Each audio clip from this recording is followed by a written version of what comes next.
One. Stop your grinding with Bruxner. Temperatures are cooling off and fall migration is underway. Do you know what that means? Eagle viewing season is almost here, and the National Eagle Center is your headquarters for information and experiences. This winter, experience bald and golden eagles in the wild with an unforgettable, expert-led field trip. Plan your private eagle habitat tour and learn where the best eagle viewing is with weekly Eagle Coats. Plus, you can visit the eagles at the center all season long. Plan your visit or experience today online at nationaleaglecenter.org. Hey, Cudahy to all my friends and relatives in four directions. This is Robert Pilot of Native Roots Radio presents I'm Awake.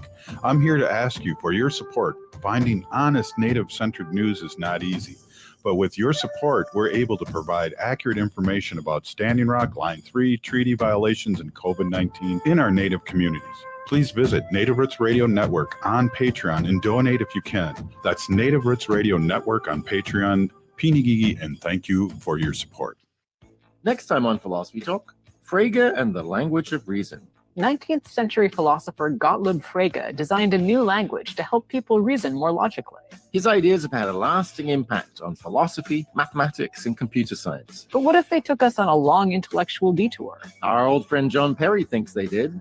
Frege and Reason, next time on Philosophy Talk. Philosophy Talk, every Sunday at 8 a.m. on AM 950. Life can be hard. Sometimes it feels like there's no answers, like there's no way out. Hennepin County's COPE Mobile Crisis Response is here to listen and help you find a way through whatever is going on in your life. Call 612-596-1223 for no-cost crisis support anytime, anywhere in Hennepin County. That number is 612-596-1223. The AM 950 2024 calendar is still available, and there's still time to take part in the brand new Thank You. Become a sustaining member of AM 950 with a recurring monthly payment of $50 or more, or make a one-time membership donation of $250 or more. And not only will you receive the AM 950 calendar and the AM 950 tote bag as a thank you, but you'll also be invited to an exclusive AM 950 thank you, a meet and greet with me, Matt McNeil. The meet and greet will be happening soon, so you have to sign up now. For more details or to sign up to become a member, go to am950radio.com. That's am950radio.com.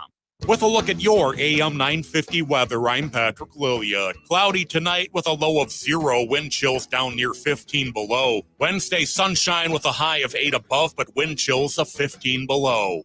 Don't drive too fast or you'll miss Scott Your Mama's Hot Barbecue, offering big taste out of a little place. On the corner of Nicollet and Diamond Lake Road in South Minneapolis, just west of I-35W. ScottYourMamas.com. Portions of Native Roots Radio may be pre-recorded. It's a good day to be indigenous. Get up, stand up. They are going to become more brutal. Couldn't cut, hit me cut again. Because all the hippies were trying to be Indians anyway. They're going to become more repressive because it's a matter of dollars and their illusionary concepts of power. Hey, Victor. We must live in balance with the earth. And also with recent happenings at Wounded Knee. I am awake. Welcome to Native Roots Radio presents I'm Awake, and I'm your host, Wakanja Hade.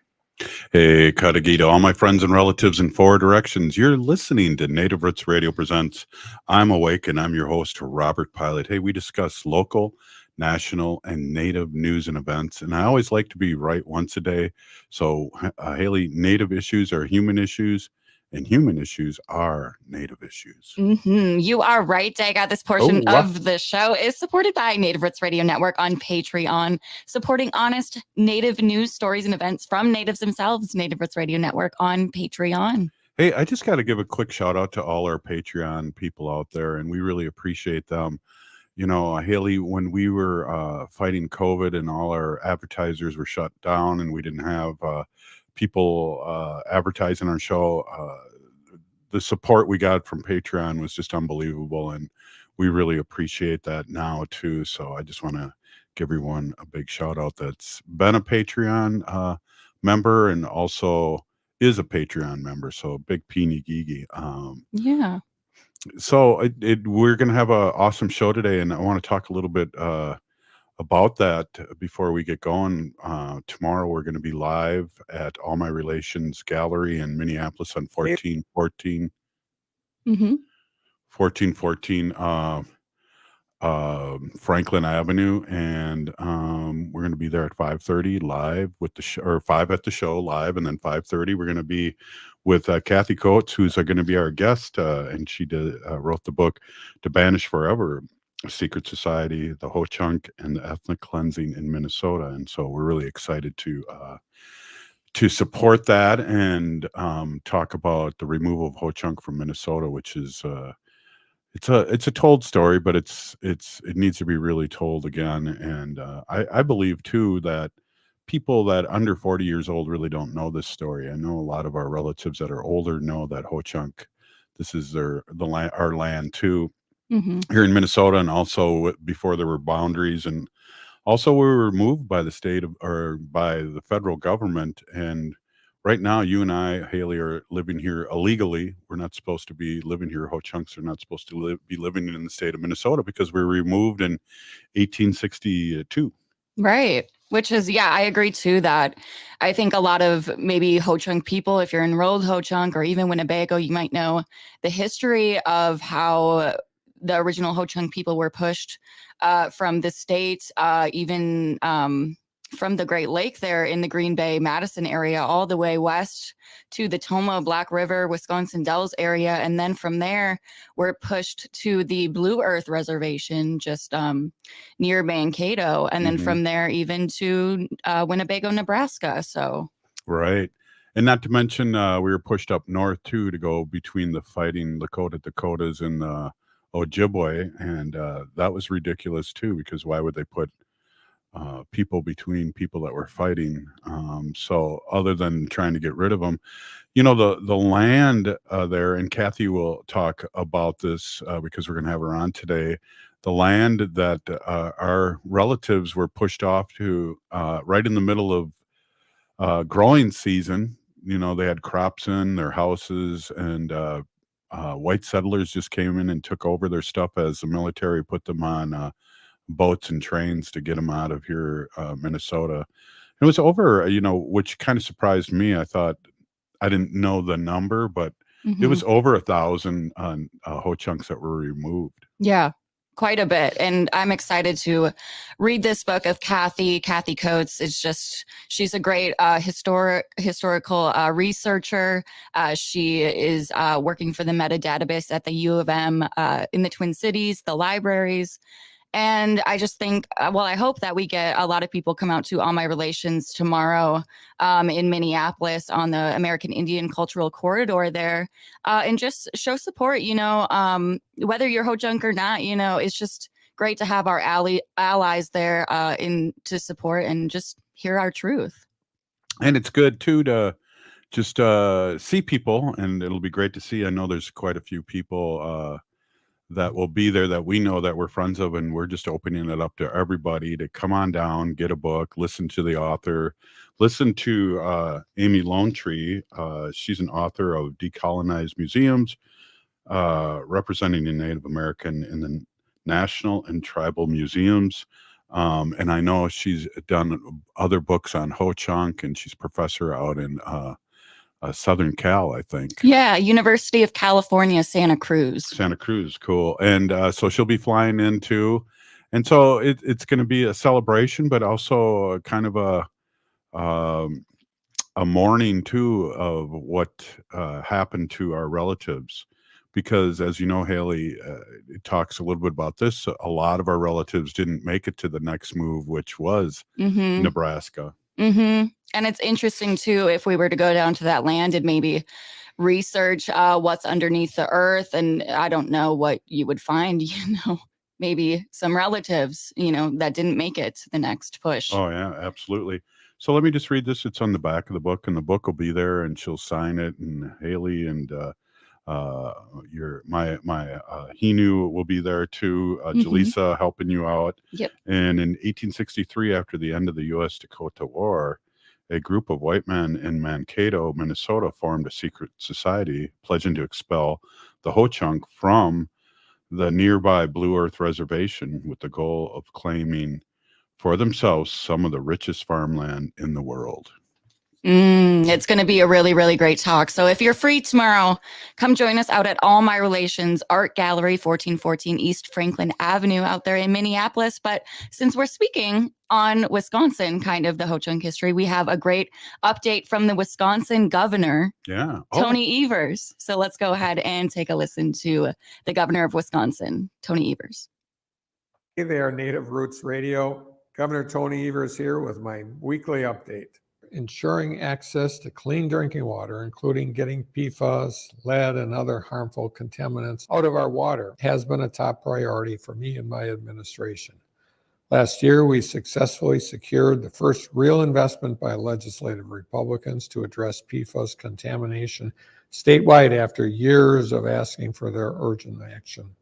The bipartisan budget I was proud to sign into law last July provided $125 million to address and prevent PFAS contamination statewide and to help get resources out to the folks, families, and communities, whether they rely on municipal water supplies or private wells.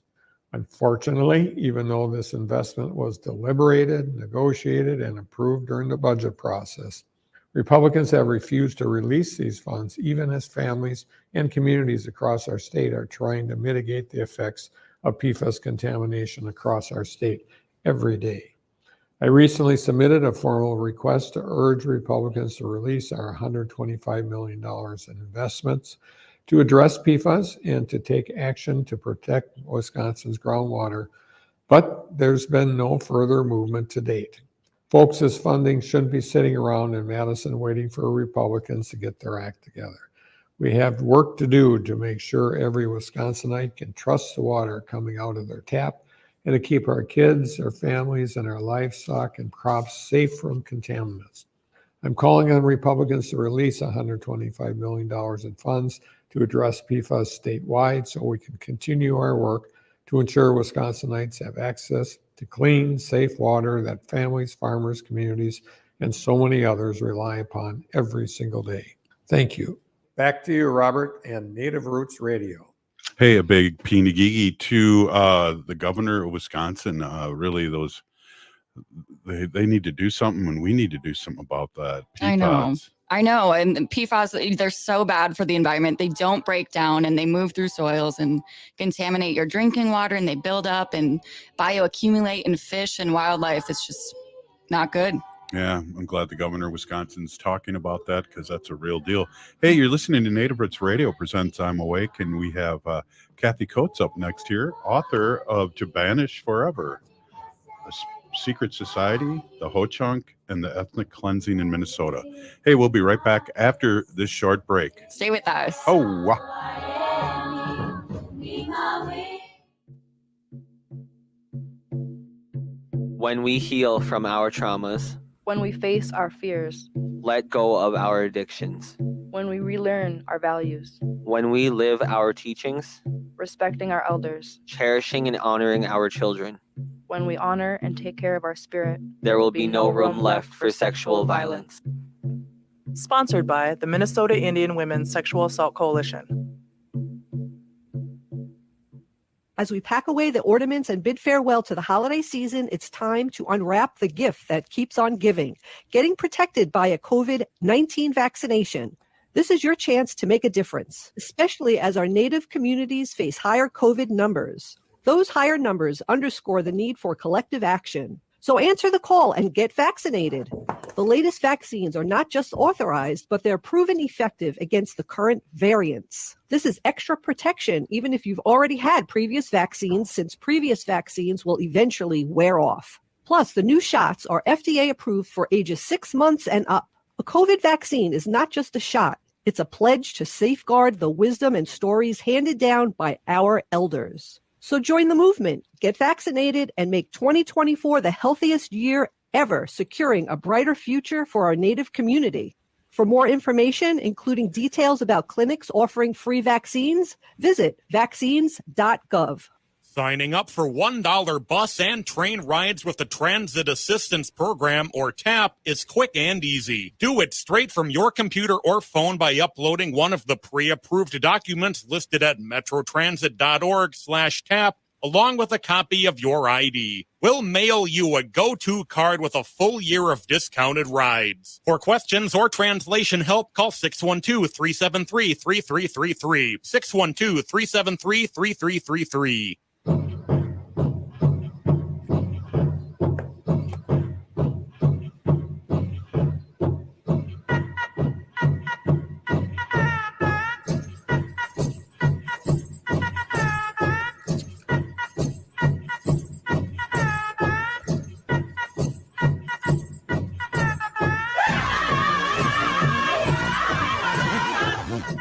Welcome back to Native Roots Radio presents I'm Awake, and this is Robert Pilot. This portion of the show is supported by the Minnesota Historical Society Press and All My Relations Arts, presenting a book reading and signing of To Banish Forever, A Secret Society, the Ho-Chunk, and Ethnic Cleansing in Minnesota, written by Cathy Coats. Yes, it is. And we are so blessed to have Cathy on because she's on her book signing world tour, and we're absolutely happy to see her on. And great job on TPT. I happen to be down there with you, and really excited to have you on, Cathy. Welcome. Thanks, Robert. Great to see you. Right on. Hey, what made you, or what is the book about here? So the book is really about ethnic cleansing that happened in Minnesota, but it really focuses on this secret society that they targeted the Ho-Chunk people while they were there. It happened after the U.S.-Dakota War, and they sort of unfairly targeted Ho-Chunk people after they used the Dakota War as an excuse to target Ho-Chunk people, which is why I make an argument in the book that this was ethnic cleansing and really a part of a larger genocide that was happening in America at the time of the tribal nations. So that was in 1862, 1863 for our listeners out there? Yes, yep. So in 1862, the Dakota people, they were waiting for annuities to be brought from the government, and they were basically at the brink of starvation because the government was failing to uphold their part of the treaty, and they were forcing them into these starvation conditions. They kept extending credit and refused to open up food stores even though they were starving, and so it really just pushed Dakota people into warfare at the time. And so over the winter, all the colonists, settler colonists in the area, basically, they were just bloodthirsty for Dakota people and really Ho-Chunk people too. And the men in Mankato, all the town fathers, the lawyers, some of them were state legislatures. They formed this secret society as sort of a way to pressure the federal government into forcing a removal without any treaties. So why did you write this book? This book is meant to be a start of justice work for Ho-Chunk people in the state of Minnesota. It's meant to recognize that Ho-Chunk people were here in the state before it was a state. They always were here. You're still here in the state. The Historical Society and the state in general really recognize 11 tribes who have been here, but Ho-Chunk people are never listed in that. They're never added into history, or rarely, I should say, added into history. When there's Dakota War commemorations, they're rarely a part of those commemorations. And this is really just meant to bring attention that Ho-Chunk people are part of Minnesota. Yeah, I'm so excited to have you on. And I remember talking to you quite a couple of years ago when somebody, Barry Hand, forwarded me your college thesis and on the removal of Ho-Chunk. And to me, that was amazing because two things, you had information there and you had names too, and specific things about the secret society and also how that came about with the building the building memorial box that was in that building. Yeah, so after about a decade or two after, well, maybe it wasn't that long. It was about 7 years, actually. It was found later, but a few years after the war, I believe it was Sheldon Barney, who I think was a member of the Knights of the Forest. He participated in this ceremony at Mankato State University. And at the time, it was really common to put time capsules in the cornerstones of buildings.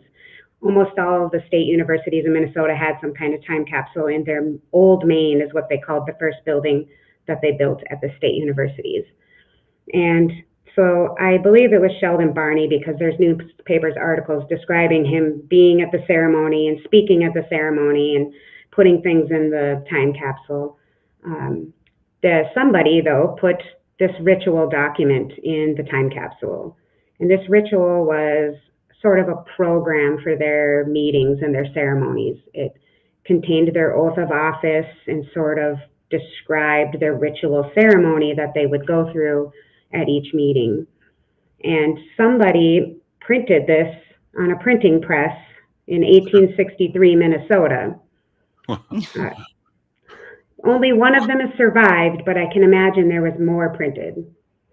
Right. Well, it's interesting too. I got the vibe when I read your book, was that this person was kind of braggadocious about it and wanted to be part and involved in a lot of things, and was kind of showing off and really didn't look forward to what may be possible ramifications or how people felt about how the Ho-Chunk or anybody was treated back then.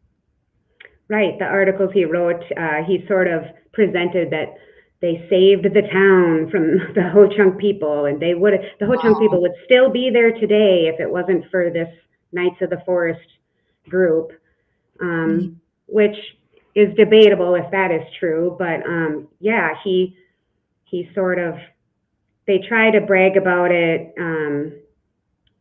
They were bragging about it without bragging about it, I guess, if that makes sense.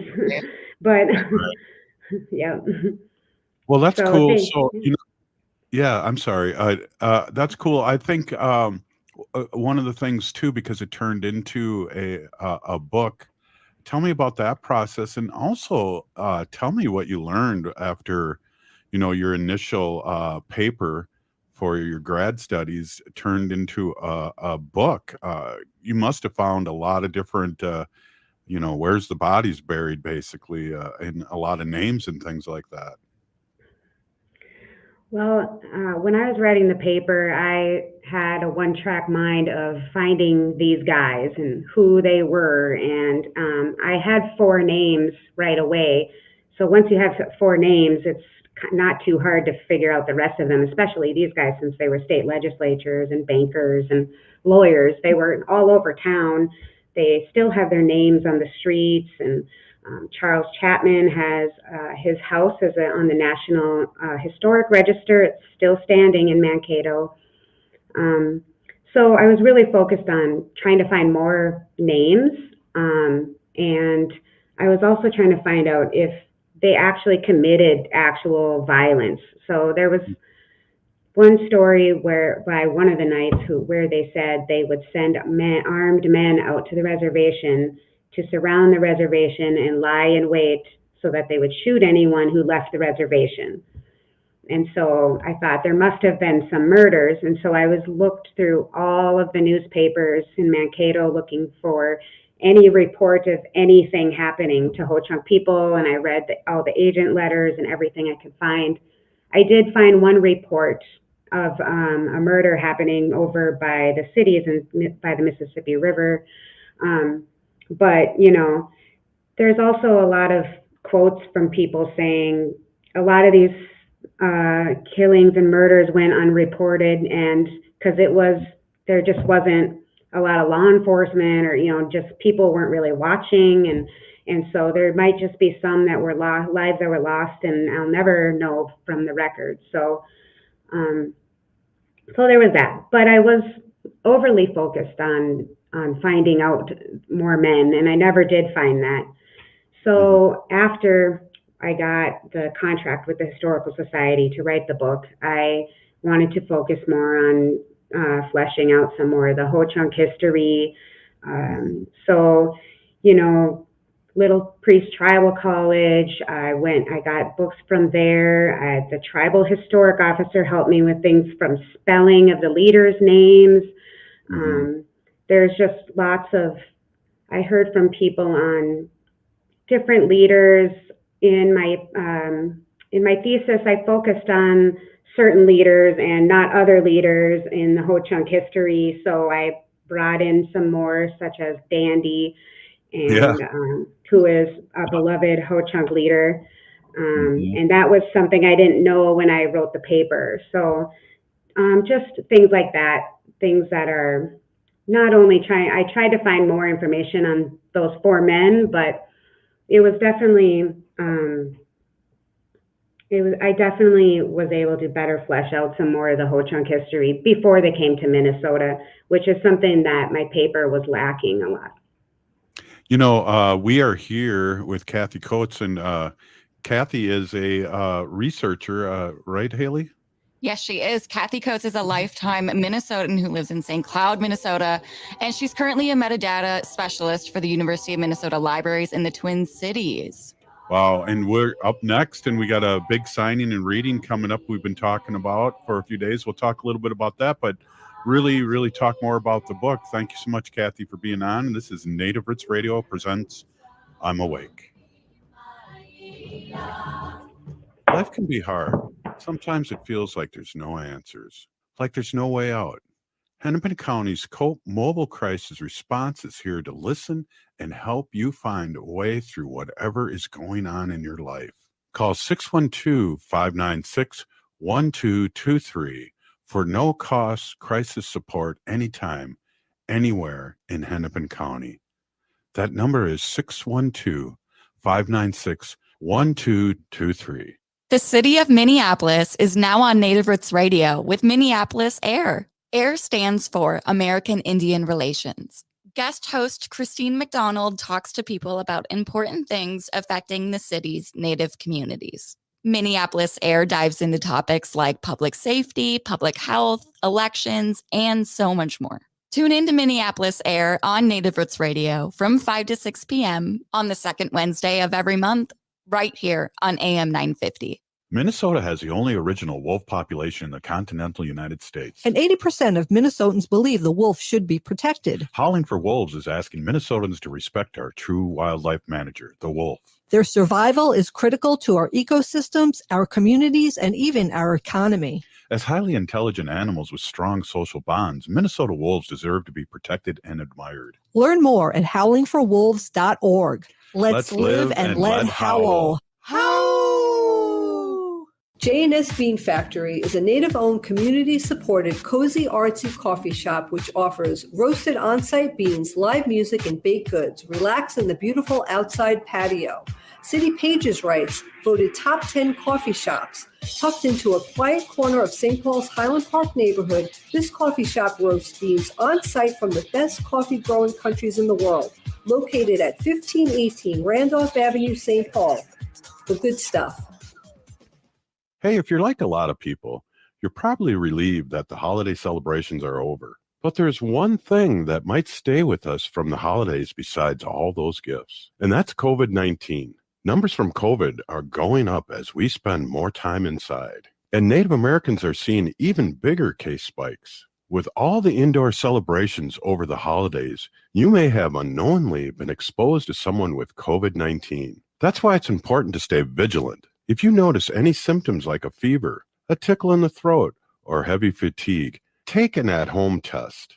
They're still free and can be ordered at sayyeshometest.org. If you do test positive, you're eligible for free treatment, and no health insurance is required. Visit health.state.mn.us to connect with providers and receive your treatment.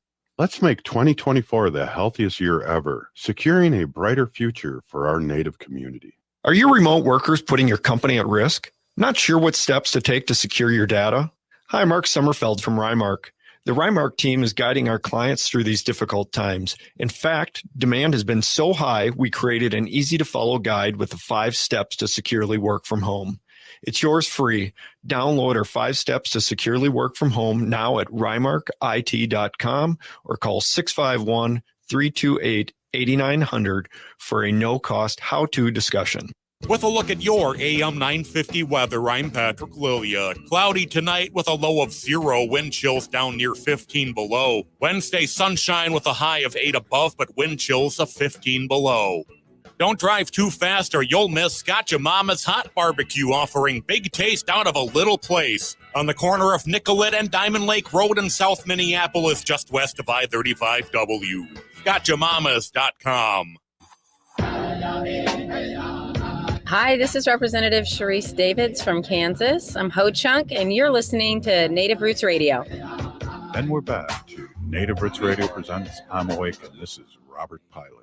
This portion of the show is supported by the Minnesota Historical Society Press and All My Relations Arts, presenting a book reading and signing of To Banish Forever, A Secret Society, the Ho-Chunk and Ethnic Cleansing in Minnesota, written by Cathy Coats. Hey, and we'll be there tomorrow to celebrate the opening of the release of this book. Yes.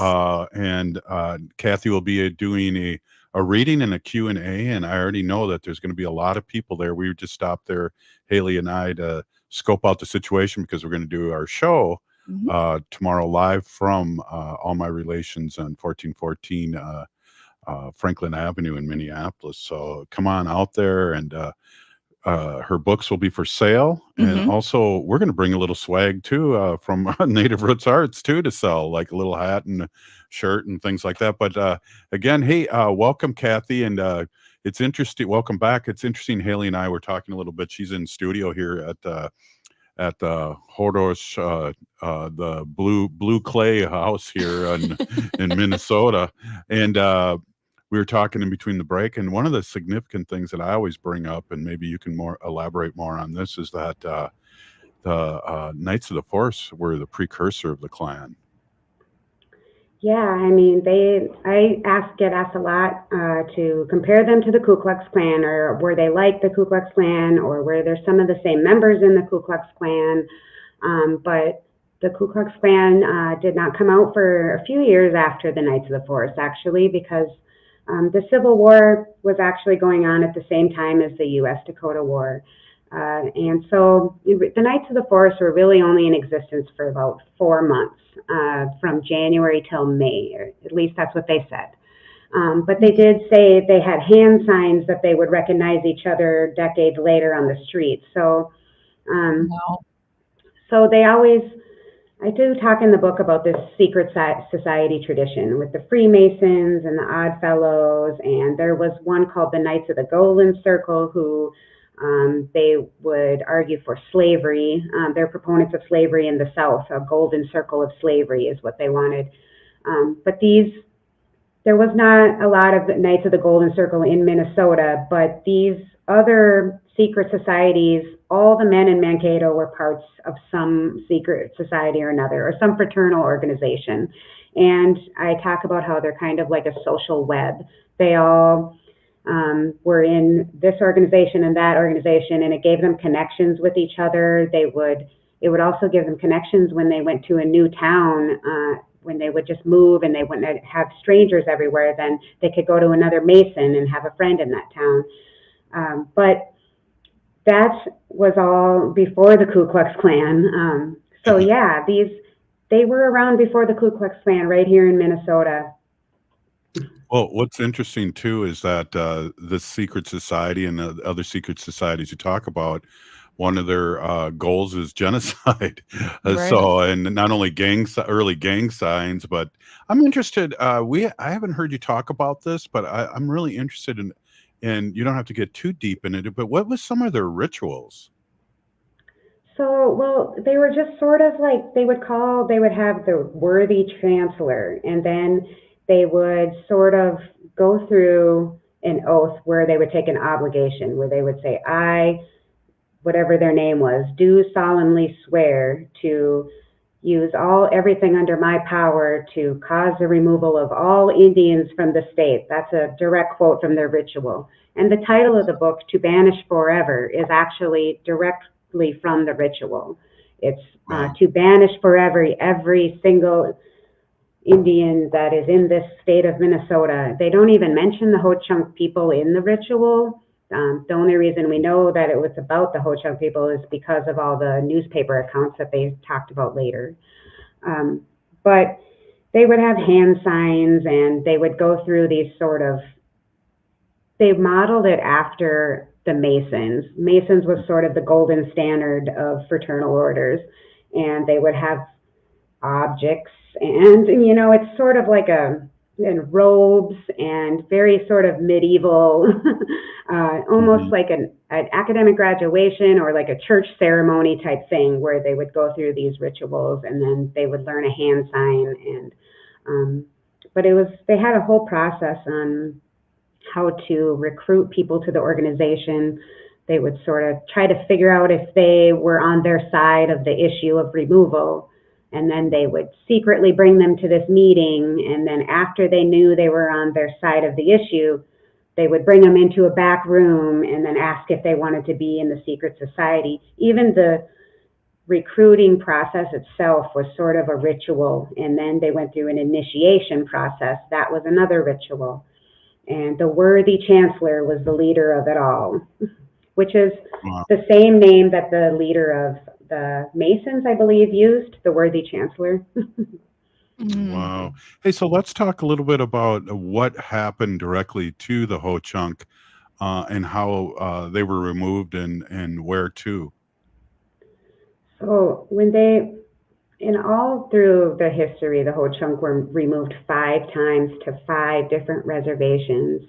They were removed first to Iowa, and then they were forced to Long Prairie, and then they were moved to Mankato, and then the reservation, the next one was in Crow Creek, and the next one is the final one in Nebraska. And all that time, Ho-Chunk sort of moved back and forth, so a lot of them just refused to ever go. But from Mankato, the removal was they had been trying to remove them the whole time. They had petitions before Ho-Chunk even came to Blue Earth County. And then the whole time they were in Blue Earth County, they kept sending petitions to the state to please move the Ho-Chunk reservation somewhere else. This is prime farmland that we want to have. So once the war happened, then they sent more petitions, and they thought the government will surely remove them now. And at this time, out at the reservation, they had just cut the reservation in half, and they were trying to force the other half into what was called allotments. So they were trying to break up the half of the reservation into smaller, so each family had their own little parcel of land, which a lot of tribal nations feel threatens their sovereignty because it takes away their land and sovereignty. That's an issue of its own. But at the time when they started forcing them off the reservation, the people who were resisting allotment decided that they wanted allotment because at least it gave them title and ownership of the land, because it would give them patents and legal ownership.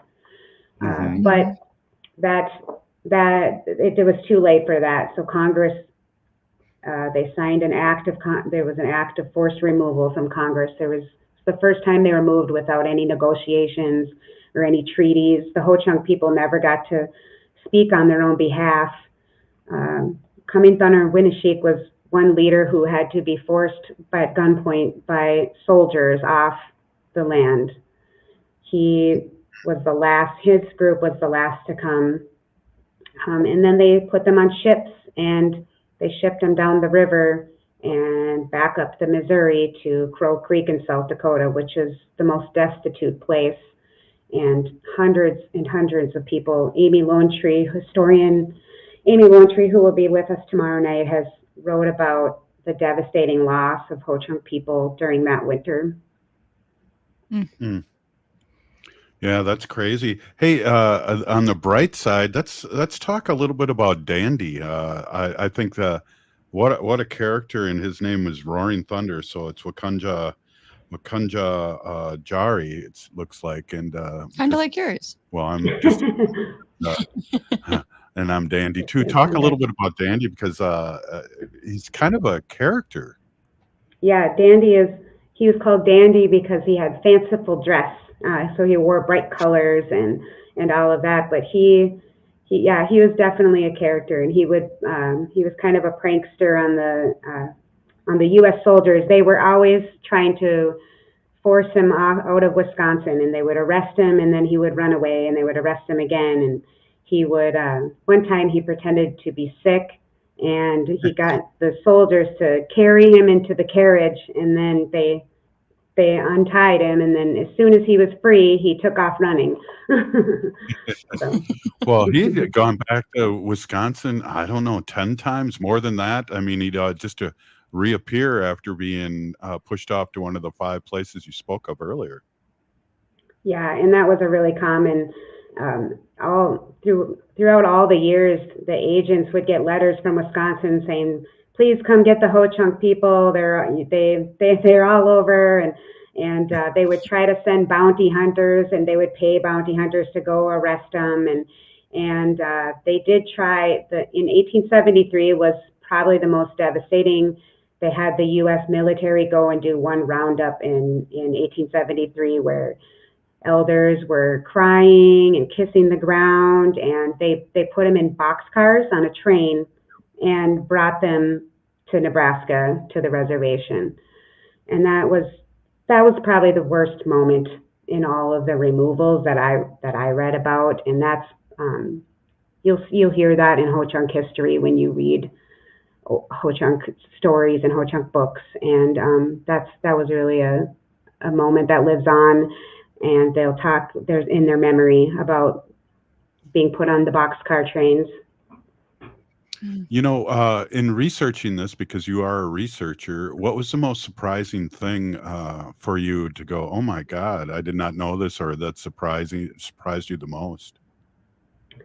I think, well, just the existence of the Knights, I think was a little bit shocking. I think a lot of Minnesotans like to think we were on the good side of the Civil War, but there was just a lot going on here in Minnesota, and they were really committing genocide and ethnic cleansing right here in Minnesota. And so, were they on the good side? I don't know. Right. But Right. And I would say the story from 1873 that I just said was really that was probably it was heartbreaking, I guess, more than shocking. But when you read about the pain that they were in being forced onto the train, it's really heart-wrenching to read. Right, and I always feel like when we were pushed off all the way to Nebraska, we were really pushed out to a rock to die, because there was no land really to farm. As one of the things that was brought up in your book is that there were crops already in the ground, and it's the most the best soil in the world, and they were removed, and people just moved into their houses. Yep, just started caking up all their fields and used their crops for the rest of the year. Yeah, well, Cathy, thank you so much for being on. Can't wait to see you tomorrow. It's going to be a lot of fun. I still don't know what I'm going to wear, but I'll probably end up wearing my polio tie and jacket like I always do. All right, we'll see you tomorrow. Sounds great. Hey, this is Native Roots Radio presents I'm Awake, and that was Cathy Coats, the author to Banish Forever, A Secret Society, the Ho-Chunk, and the Ethnic Cleansing in Minnesota. Thanks to everyone who's continued to support AM 950. Good news, the AM 950 2024 calendar is ready to go, featuring photos I took around Minnesota and important progressive dates. Members that sign up with a one-time $25 membership will receive a 2024 AM 950 calendar as a thank you. Make a one-time $50 or $100 donation. You'll get the AM 950 calendar and the brand new AM 950 tote bag as a thank you. Go to am950radio.com for all the details on the membership. That's am950radio.com. Thank you so much for supporting AM 950, the progressive voice of Minnesota.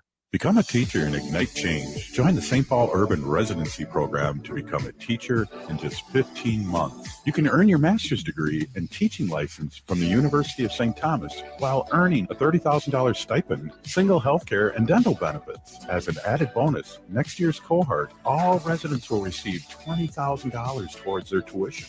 Apply now. Applications due February 28th, 2024. Visit spps.org/SUTR. As we age, it's important to invest in our health and to help protect it. Like the flu, COVID-19 is always changing. That's why it's important to stay up to date on your vaccines. By getting the flu and COVID-19 vaccines, you can renew your body's defenses and lower the risk of getting sick. Get your health boost and protect yourself against the flu and COVID-19. Find vaccines near you at vaccines.gov. That's vaccines.gov. The city of Minneapolis is now on Native Roots Radio with Minneapolis AIR. AIR stands for American Indian Relations. Guest host Christine McDonald talks to people about important things affecting the city's Native communities. Minneapolis AIR dives into topics like public safety, public health, elections, and so much more. Tune in to Minneapolis AIR on Native Roots Radio from 5 to 6 p.m. on the second Wednesday of every month, right here on AM 950. You're listening to Native Roots Radio. This is Spirit from Reservation Dogs. Get up and listen.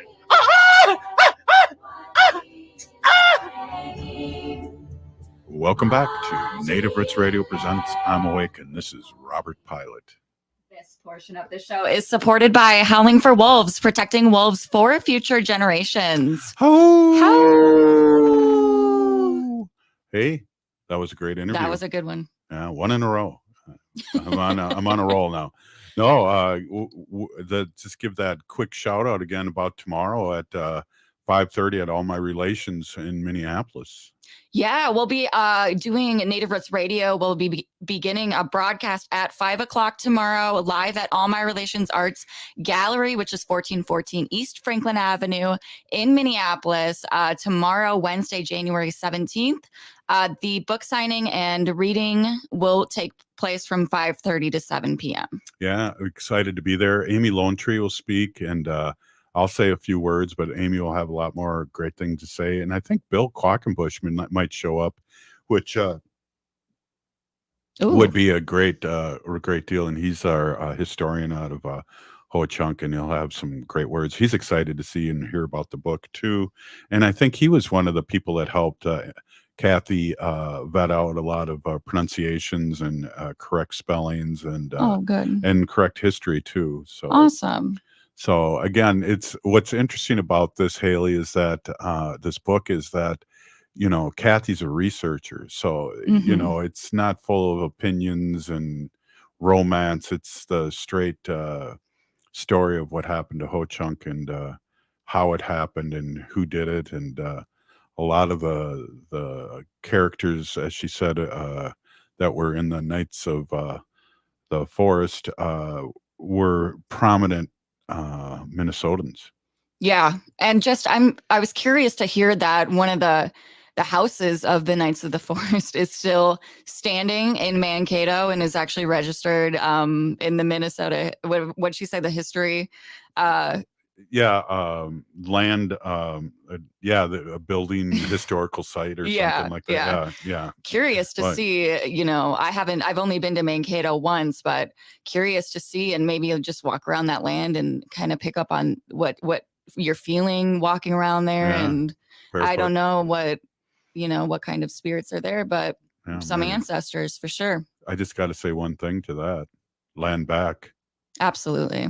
Yeah, that's kind of a thing, and I'm sure Mankato, knowing a little of the background of the history, nobody's really helped with this book from Mankato or returned any emails, which is not surprising because they have blood on their hands with the 38+2, and then there's this. So there's a lot of history that they're not facing, and would be nice if they did, and only to acknowledge it. Of course, the people that were mainly involved with that are not alive. So I mean, that's talk about real history, and I think that's kind of the fight we're dealing with now in 2024. Is whose history are we reading? Are we reading the all white history? I saw on a TikTok, it was funny, I can't remember who it was, but basically somebody that was doing curriculum for a school district basically erased every BIPOC person on there. Oh my goodness. Yeah. And can they do that? yeah, they can do whatever they want, when it comes to that. So that's what we talk about and what we're fighting and what this big election is going to be about. Coming up, the presidential election is: are we going to be a nation that's growing and healing, or are we going to go back to the days of old and maybe even more fascism than and what's concerning about that is a BIPOC person and supporter of all our BIPOC is that they'll come for us first, but our other friends, you'll be next. So that's what's on the agenda and what's on the platform with this next presidential election. Last night Trump won by over 50%, but really the question is there was 50% of those voters that were against him. Right. So there's the other side of that. Here's a former president that can't get a high amount of people to vote for him in his election. So that's another way to look at it, right? Yeah, and talk about a secret society, that's doing He's no not good. secret, though. Exactly. He's A telling you- public society. Yeah, he's gonna, I've seen this more and more often. It's like, I'm gonna drill my first day. And he means drilling oil. And I'm sure he's got some people that are paying him off there for that too. But it'll be interesting today. He's in a court case after winning. What kind of irony or what kind of life or what kind of supporters are dealing with that when you have the president of the United States, former president of the United States wins an election in the Iowa primary, and then the next day is in court for rape. Yeah. And Yeah. then people are still voting for him. But we outnumber them, Haley. We just have to ignite our people and get our people excited and register and tell our young ones like yourself and younger that it's worth joining in the democracy. If you wonder what happened or these things, it's like we have to engage and we have to get out there and get the vote out there. Yeah, exactly. Well, and I just want to go back to Amy Lone Tree for a second. Yeah. Amy will be with us tomorrow at All My Relations Arts Gallery. Tomorrow evening, Amy's also an enrolled Ho Chunk. Yes. And she's the professor of history at, yeah, that deserves a round of applause. Yeah. It does. Amy's a professor of history at the University of California, Santa Cruz in California. Her scholarly research focuses on Indigenous history, visual cultural studies, and museum studies. Her publications include Decolonizing Museums, Representing Native America in National and Tribal Museums, a co-edited book with Amanda J. Cobb, the National Museum of the American Indian, Critical Conversations from 2008. And she also co-authored the volume People of the Big Voice, right Photographs of Ho-Chunk Families by Charles Van Schaik from 1879 to 1942. Well, and my great Choka, which is grandpa, has a picture in that book, and we have it blown up here in the studio. Yeah. And so he'd be your great Choka. Great Choka. Yeah. I see the resemblance. Oh, thank you. Me too, as in you.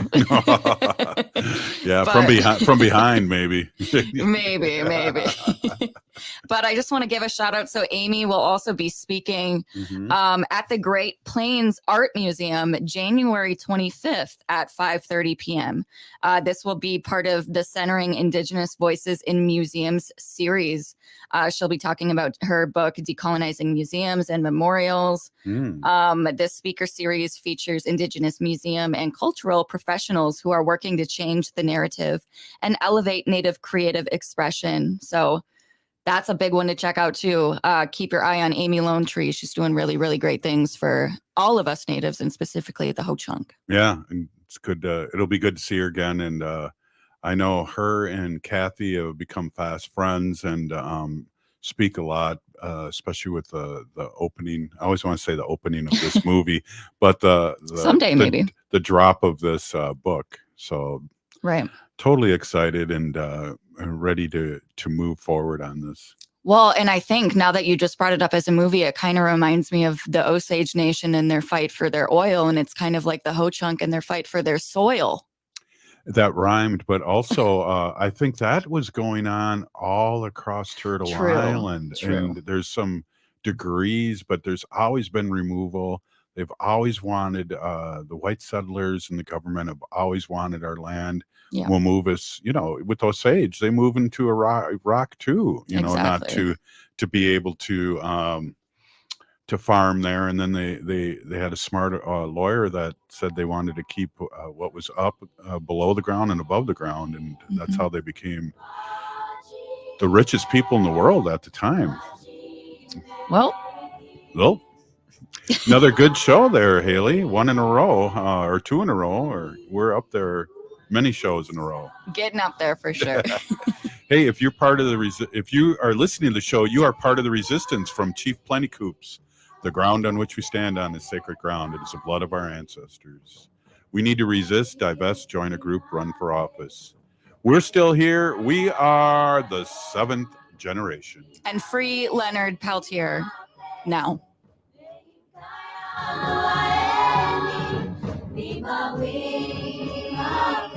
Hey, Twin Cities.